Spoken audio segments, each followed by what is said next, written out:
Imagine your camera as a grand theatre, eagerly awaiting the arrival of its star performer light. When you click the shutter button, you're essentially raising the curtain, allowing light to flood the stage within. This light, carrying with it the essence of the scene before you, embarks on a journey to be transformed into a captured memory. Like an eager audience, the camera's components are poised to receive and record this luminous guest. From lens to sensor, each element plays a crucial role in translating light's fleeting dance into a tangible image. The lens, akin to the theatre's proscenium arch, frames the scene and focuses the incoming light. It acts as a gateway, transforming the chaotic and scattered light into a coherent image that tells a story. This transformation is not just a technical process, but an art form, capturing moments that might otherwise go unnoticed.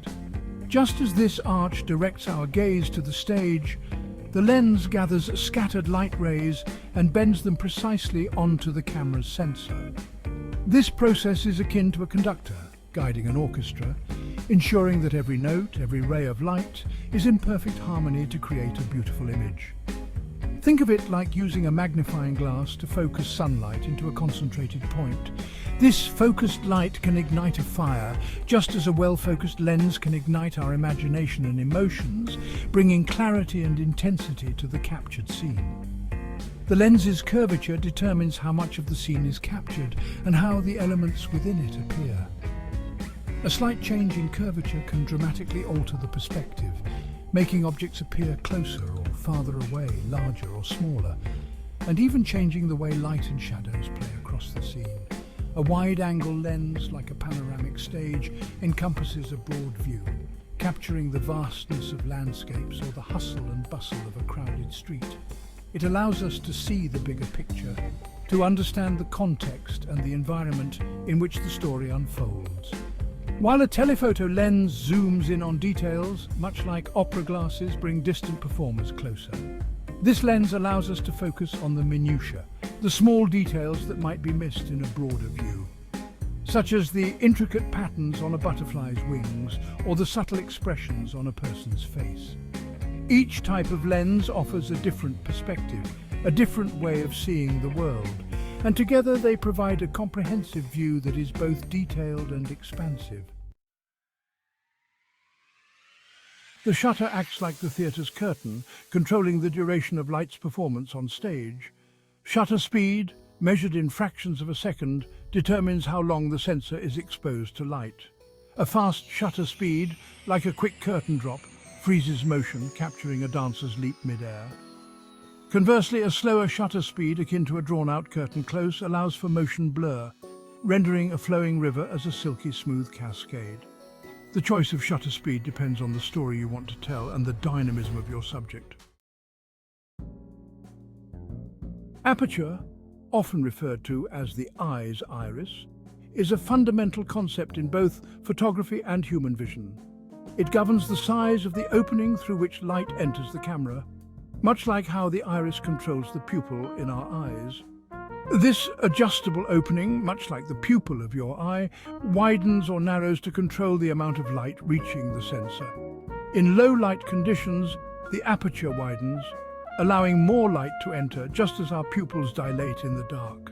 A wide aperture, like a dilated pupil in dim lighting, allows more light in, creating a shallow depth of field where the subject is sharp and the background softly blurred. This effect is often used in portrait photography to make the subject stand out against a dreamy, out-of-focus background. The bokeh effect, those beautiful out-of-focus light orbs, is a direct result of using a wide aperture. It adds a magical quality to photos, making them visually appealing and artistic. Conversely, a narrow aperture, akin to a constricted pupil in bright sunlight, lets in less light, resulting in a greater depth of field where both foreground and background appear sharp and in focus.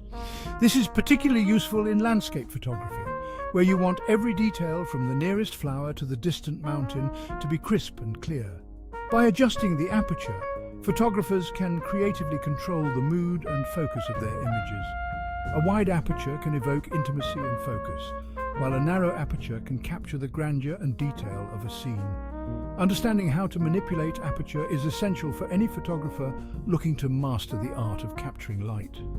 It's not just about the technical aspects, but also about the emotional impact that different apertures can have on the viewer. So next time you pick up your camera, think about how you want to control light's embrace. Whether you want to highlight a single subject or capture an entire scene, the aperture is your tool for shaping the light and telling your story. Imagine ISO as the sensitivity of the audience's ears to the whispers of the performers on stage. Just as the audience's ability to hear the whispers depends on the quietness of the theatre, the ISO setting on your camera determines how sensitive the sensor is to the light available in the environment. In photography, ISO measures the sensor's sensitivity to light. The lower the ISO number, the less sensitive the sensor is to light, and the finer the grain. Conversely, a higher ISO number increases the sensor's sensitivity, allowing you to capture images in lower light conditions. A low ISO, like attentive listeners in a quiet theatre, requires more light to produce a bright image. This setting is perfect for situations where there is ample light, such as sunny outdoor scenes or well-lit indoor environments. The result is a crisp, clear image with minimal noise. It's ideal for shooting in well-lit conditions. When the lighting is perfect, a low ISO setting ensures that your photos are sharp and detailed, capturing the essence of the moment without any unwanted grain or noise. A high ISO, resembling an audience straining to hear in a dimly lit venue, allows you to capture images in low light. This setting is particularly useful in situations where lighting is less than ideal, such as indoor events, evening scenes, or dimly lit rooms. However, just as straining to hear can introduce noise and distortion, a high ISO can introduce grain or noise into your images.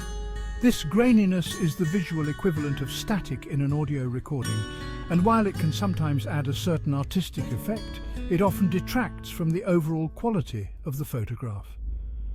Understanding how to balance ISO with other settings like aperture and shutter speed is crucial for achieving the desired exposure. By mastering ISO, you can control the sensitivity of your camera's sensor to light, allowing you to adapt to various lighting conditions and capture the perfect shot every time. Experiment with different ISO settings to see how they affect your images. Notice how a low ISO setting produces a cleaner, sharper image, while a high ISO setting can capture more light, but at the cost of increased noise. This experimentation will help you understand the trade-offs and make informed decisions based on the lighting conditions and the creative effect you wish to achieve. Remember, ISO is just one part of the exposure triangle, along with aperture and shutter speed. By adjusting these settings in harmony, you can achieve the perfect exposure for any scene. And with modern post-processing software, you can further refine your images, reducing noise and enhancing details to create stunning photographs. The digital sensor is the camera's canvas, where light's performance is immortalized. Composed of millions of tiny light-sensitive elements called pixels, the sensor captures and records the intensity and color of light hitting each point. Think of it as a mosaic, where each pixel contributes a single tile of color and brightness to the final image. The more pixels the sensor has, the finer the detail and resolution of the captured image. Film photography, while less prevalent today, offers a tangible and arguably more romantic approach to capturing light. Instead of a digital sensor, film cameras use a light-sensitive material coated on a plastic strip. When exposed to light, this material undergoes a chemical reaction, recording a latent image. It's like developing a photographic memory, where the image emerges through a chemical development process. The type of film used, much like choosing different paintbrushes, influences the final look and feel of the image. Mastering the art of photography involves understanding the delicate interplay between shutter speed, aperture, and ISO, the three sides of the exposure triangle. Think of it as juggling three balls, each representing one of these elements. Adjusting one element inevitably affects the others. For instance, widening the aperture to allow more light requires a faster shutter speed or lower ISO to maintain a balanced exposure. Understanding this dynamic relationship allows you to make informed decisions to achieve your desired creative vision. Photography is more than just technical know-how. It's about capturing fleeting moments in time and transforming them into enduring memories. It's about freezing a child's laughter, the majesty of a sunset, or the quiet beauty of everyday life. Each photograph has the power to transport us back to that moment, evoking emotions and memories long after the shutter closes. It's this magic that makes photography such a rewarding and captivating art form. As you embark on your photographic journey, remember that the most important ingredient is your own creativity and willingness to experiment. Don't be afraid to step outside of your comfort zone, play with different settings, and explore new perspectives. Each click of the shutter is an opportunity to learn, grow, and discover the magic of light through your own unique lens.